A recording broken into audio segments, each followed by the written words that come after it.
My name is Nonima Tikela. Welcome to my YouTube channel. So today I want us to talk about something that people are confusing it with something else, okay? Because it's not making sense. Why is their understanding so blurred when it comes to this? Unless you are plainly stupid or dumb cop, there's nothing that we can do for you. So there's a very uncomfortable question that Mjube keeps asking in that courtroom.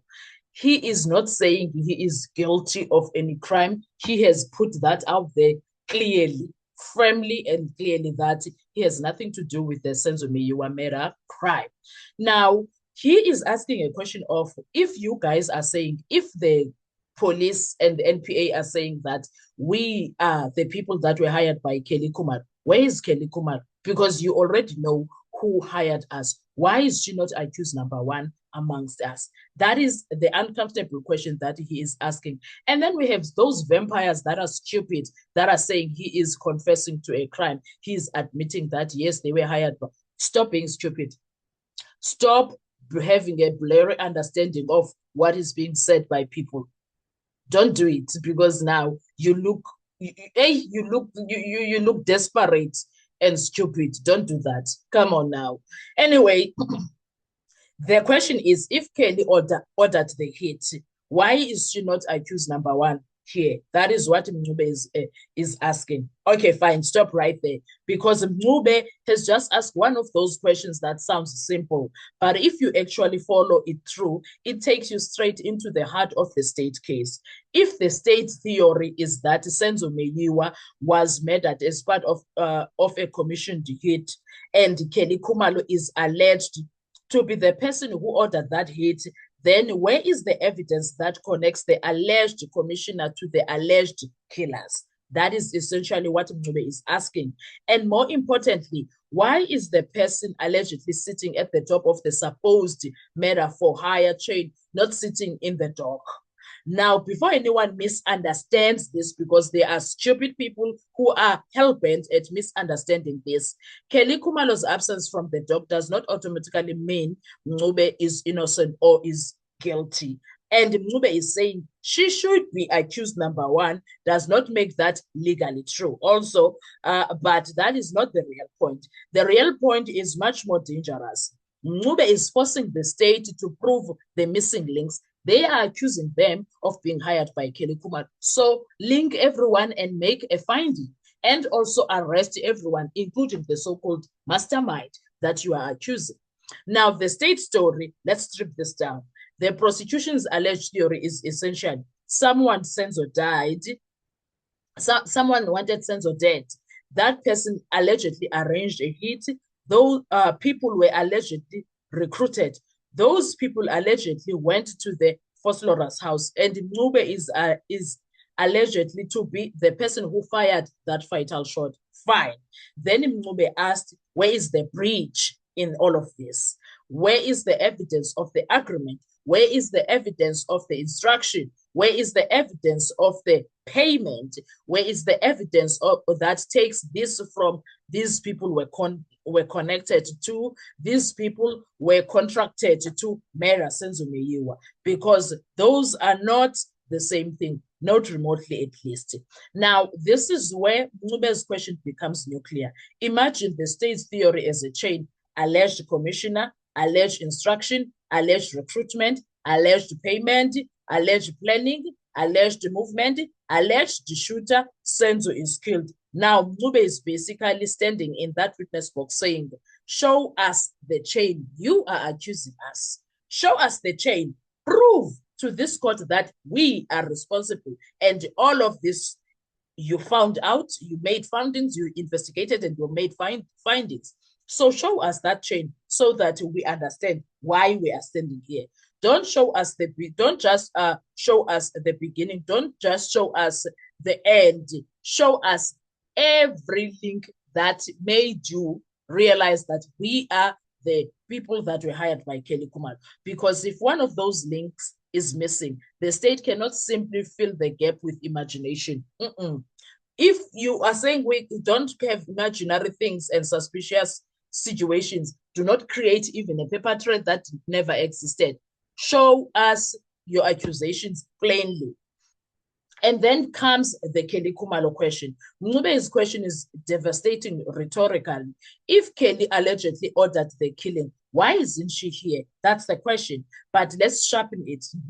The real question isn't why isn't Kelly accused? The real question is what independent evidence proves that Kelly Khumalo commissioned this murder? That's the question the court ultimately cares about. In fact, it should care about because knowing someone doesn't prove murder, calling someone doesn't prove murder, being in the same social circle doesn't prove murder, being mentioned by another person doesn't automatically prove murder. Even an alleged confession or statement doesn't end the inquiry.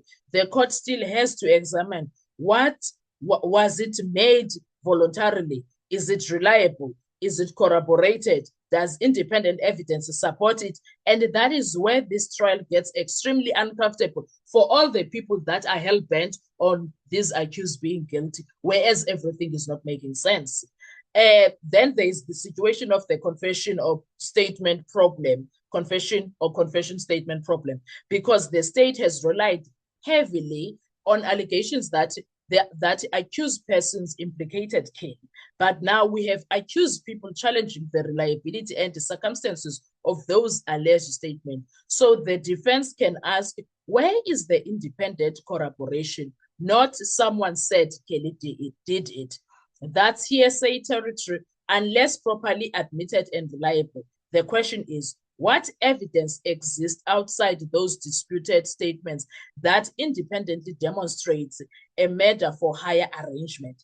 That's a much harder question right now.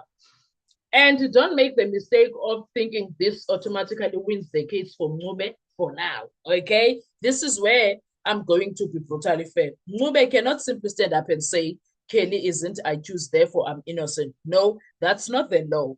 The state could theoretically prove Mncube's participation without proving who commissioned the killing. Fair, that happens all the time. The state could also prove that Mncube was the shooter, even if the alleged mastermind remained unidentified. So Kelly's absence does not equal Mncube's acquittal for now. But hear me out. Mncube has identified something much more important, a potential evidential gap in the state's narrative. And that gap matters if the state is using the alleged commission as part of the explanation for why Mncube was supposedly there and what he was supposedly doing.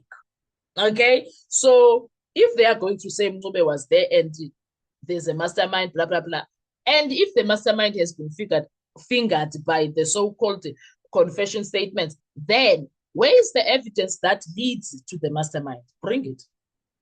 That is what Mncube essentially is saying. You have a confession statement, Shapuke, show us everything up until you bring Kelly Khumalo into the dock. Now, let's talk about motive also. Here's another uncomfortable question. Mncube he did mention it some time back, I think last week.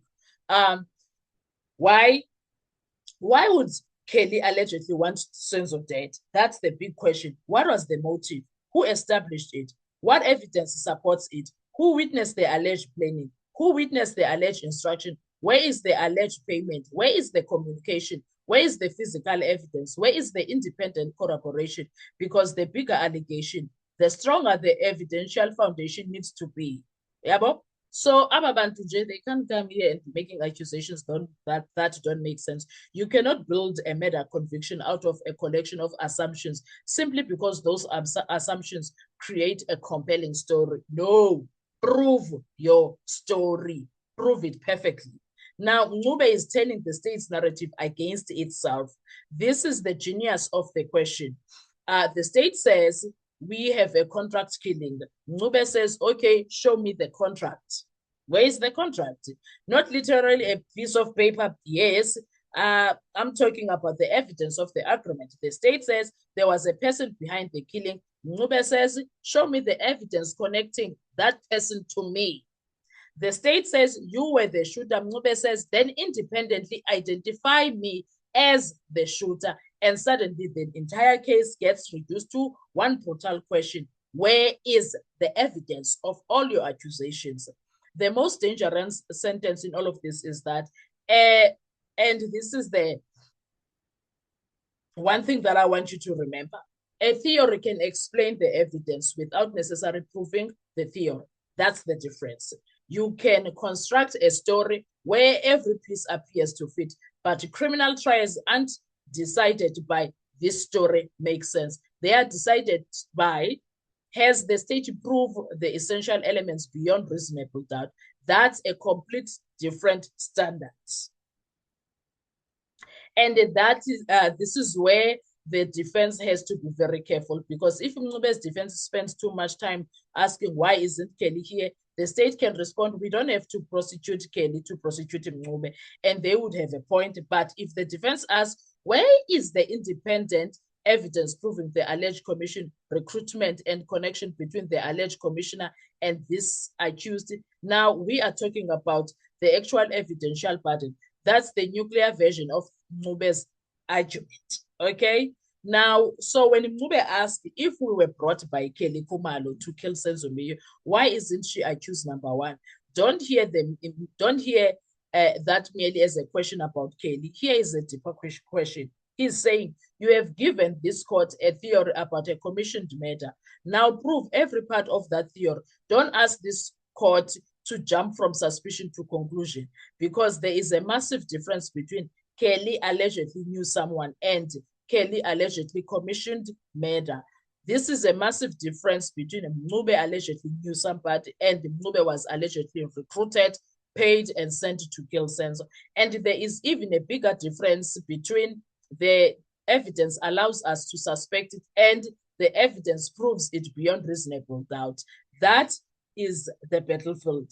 And Mncube has just walked straight onto it. The uncomfortable question isn't simple, where is Kelly? The uncomfortable question is, where is the evidence that connects the top of the alleged murder for hire chain to the man you say pulled the trigger? Because if the state cannot close that gap with reliable, admissible, and corroborated evidence, then the story may remain compelling, but a compelling story is not the same thing as a proven case. That is where Mncube is. What are your thoughts when it comes to this? Let's talk in the comment section. I want to hear your views. Thank you so much. Enjoy your day. Bye-bye.